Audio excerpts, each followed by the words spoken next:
Oggi, seconda giornata di intenso lavoro, lei interverrà anche su un'idea di guerra giusta, un dibattito interessante in un momento in cui purtroppo c'è una grande guerra. Ecco, anche in questo senso la riflessione della Chiesa. Sì, la riflessione è quella che in effetti ci troviamo di nuovo di fronte a una sfida drammatica. Non è che le guerre non ci siano più state nel mondo, purtroppo ce ne sono molte in corso. Averne una qui nel cuore dell'Europa chiaramente ci interroga tutti in un modo molto particolare e ci fa vedere che purtroppo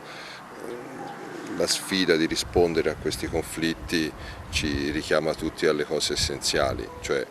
il forte appello che ha fatto Papa Francesco in favore della pace, contro la corsa di nuovo agli armamenti che è ripartita, la risposta vecchia a un problema sì certo vecchio ma che ci tocca in modo anche nuovo e ci interroga tutti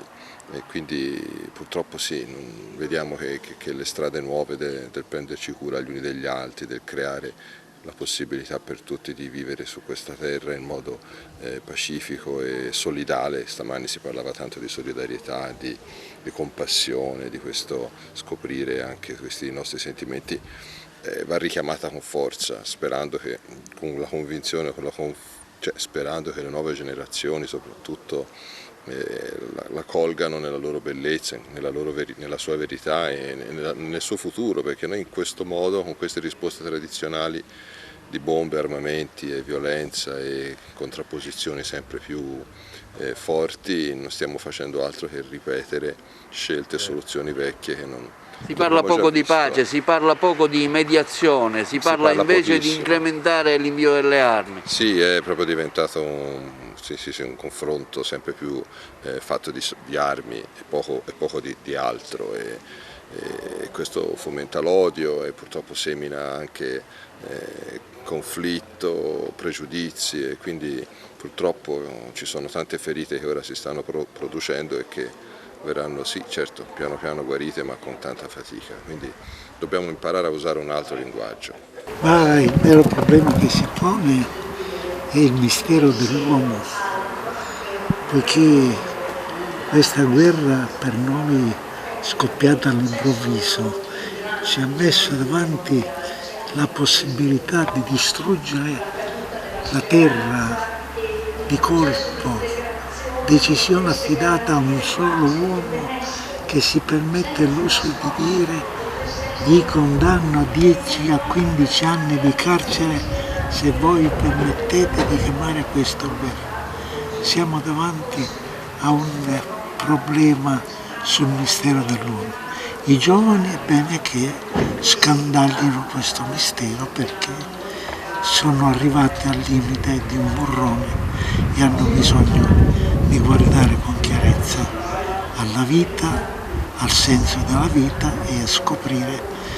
quelle due parole dette da Gesù che nel suo stile possono cambiare il mondo. Quando narrando la parabola del buon samaritano conclude dicendo: chi di te, chi di questi personaggi, quei due sono passati indifferenti e l'altro straniero che parla la lingua del voler bene in 7 modi, quanti sono i 7 verbi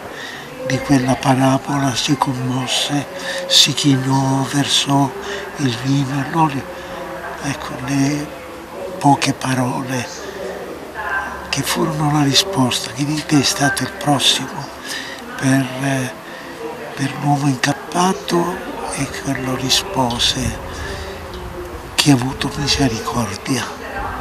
E Gesù conclude: va e fai anche tu lo stesso. Io penso che il senso profondo, la speranza che abbiamo nel portare avanti questi progetti culturali sia proprio quello di portarsi nella loro casacca anche il messaggio di Gesù: va e fai anche tu lo stesso.